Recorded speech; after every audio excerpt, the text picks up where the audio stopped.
दोस्तों कहते हैं कि दुनिया में मन सबसे ज्यादा शक्तिशाली चीज होती है। अगर किसी चीज को तुम पूरे मन से चाहो तो तुम उसे हासिल कर सकते हो। ये सभी महापुरुषों का कहना है। लेकिन अगर यह सत्य है तो जो हम अपने मन से चाहते हैं वो हमें हासिल क्यों नहीं होता है? कोई भी व्यक्ति अपने मन में दुख तो चाहेगा नहीं, लेकिन वह दुखी क्यों रहता है? हर इंसान अपने मन से कामयाब होना चाहता है, खूब तरक्की व धन चाहता है, लेकिन फिर भी वह कामयाब क्यों नहीं होता है? क्या कोई भी ऐसा व्यक्ति है जो अपने मन में यह चाहता हो कि वह नाकामयाब हो? कोई भी नहीं चाहता।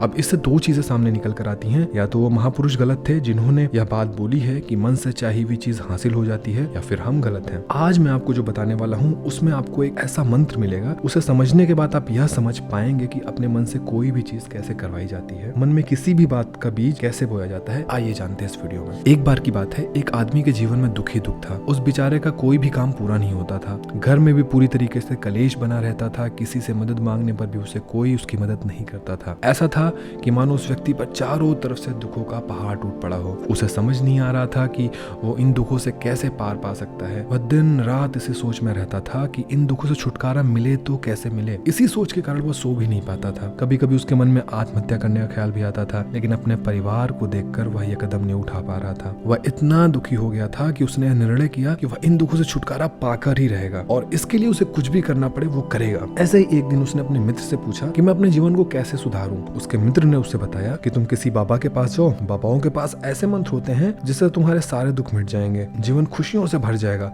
और धन संपदा हासिल हो जाएगी। तुम किसी बाबा को ढूंढ लो, तुम्हारा काम बन जाएगा। अब उस व्यक्ति के मन में यह बात पक्की तरह से बैठ गई थी कि कोई बाबा ही उसका दुख दूर कर सकता है। वह व्यक्ति बाबाओं के पास जाता है, फिर इन सब से भी उसे कोई सहारा नहीं मिलता है। फिर उसे एक व्यक्ति मिलता है और कहता है कि घर में पूजा हवन कराओ, तभी तुम्हारे दुख कटेंगे। उसने वह सब भी किया, लेकिन फिर भी कुछ नहीं हुआ। फिर उसे लगने लगा कि उसके जीवन से दुख कभी भी नहीं हटने वाले हैं, और यही सोच सोचकर बुरा हाल हो गया। फिर अचानक उसे एक दिन बाबा के बारे में पता चलता है कि वह बाबा दान दक्षिणा नहीं लेते हैं, बस समाधान कर देते हैं समस्याओं का। उसे लगा कि यह बाबा अन्य बाबाओं से शायद अलग हो सकते हैं, और शायद वो बाबा एक सिद्ध पुरुष भी हो सकते हैं। और यही सोचकर वह पहुंच जाता है उन बाबा के पास, और बाबा के समक्ष पहुंचकर अपनी सारी व्यथा उसने बताई और बोला कि बाबा मैं कुछ भी करने को तैयार हूँ, बस मुझे इन सारे दुखों से मुक्ति दिला दो। बाबा ने कहा कि मैं जो कहूँगा वह करोगे? व्यक्ति बोलता है जी बाबा जी, मैं बिल्कुल करूंगा। आपको जो दान दक्षिणा चाहिए मैं सब दूंगा। बाबा ने कहा दान दक्षिणा तुच्छ वस्तु, मैं क्या करूंगा? फिर व्यक्ति बोलता है फिर बाबा जी आपको क्या चाहिए? बाबा ने कहा तुम मुझे एक वचन दो कि मैं जो मंत्र दे रहा हूँ वह तुम्हें मनन करना है। व्यक्ति ने बोला या तो मैं चुटकी बजाकर कर लूंगा बाबा जी। फिर बाबा जी ने कहा ठीक है, पहले करो तो। इसके बाद बाबा कहते हैं कि जब तुम अपने घर की तरफ वापस लौटना तो अपने मन ही मन में कहना मैं सुखी हूँ, मैं सुखी हूँ, मैं सुखी हूँ। यही कहते कहते घर चले जाना। व्यक्ति बोलता है जी बिल्कुल, मैं मन ही मन में यह मंत्र जरूर करूंगा। फिर वह व्यक्ति वहां से चलने लगता है। तभी पीछे से बाबा आवाज देते हुए कहते हैं कि बच्चा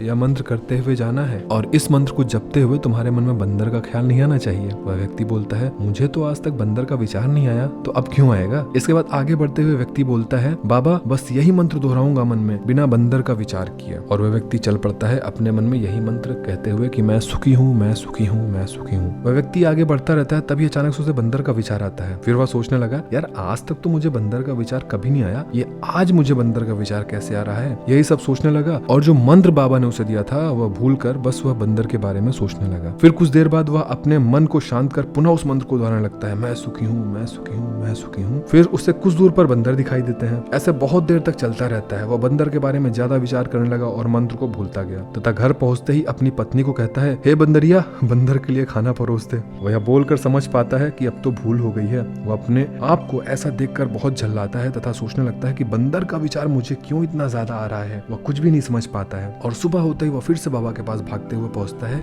और बोलता है हे बाबा कुछ तो है, मुझे हर जगह बंदर ही बंदर दिखाई दे रहे हैं, यहाँ तक कि आपके पीछे भी पेड़ पर बंदर केले खा रहा है। तब बाबा ने बोला बच्चा मन का जाल एक ऐसा जाल है जिसे समझ पाना इतना आसान नहीं है। बंदर तो तुम्हारे रास्ते में पहले भी आते थे, जब तुम मेरे पास आए थे तब भी तुम्हारे रास्ते में बंदर थे। तब बाबा ने बोला बच्चा मन का जाल एक ऐसा जाल है जिसे समझ पाना इतना आसान नहीं है।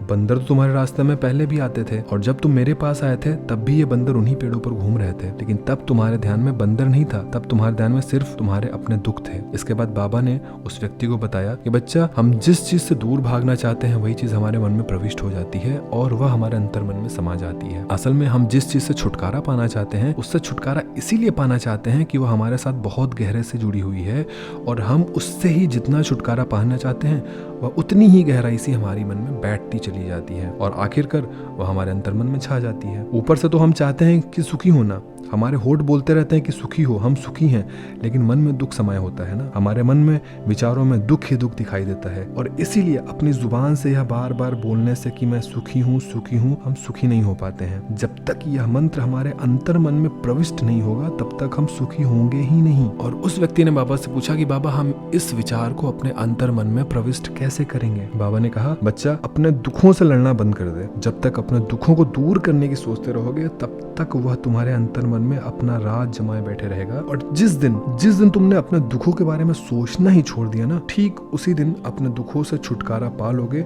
और उसी दिन से तुम्हारे जीवन में दुख गायब हो जाएंगे। दोस्तों, कैसे लगी आपको यह कहानी? दोस्तों, ठीक इसी प्रकार से दुखों से लड़ना छोड़ दीजिए, अपने कार्य पर, अपने कर्म पर फोकस करिए और भूल जाइए कि आपके जीवन में वास्तव में कोई दुख है। अगर आपको ये कहानी अच्छी लगी हो तो अपने दोस्तों के साथ जरूर शेयर करिएगा, कमेंट सेक्शन में कमेंट जरूर करिएगा, चैनल को सब्सक्राइब जरूर करिएगा। ओम नमो बुद्धाय।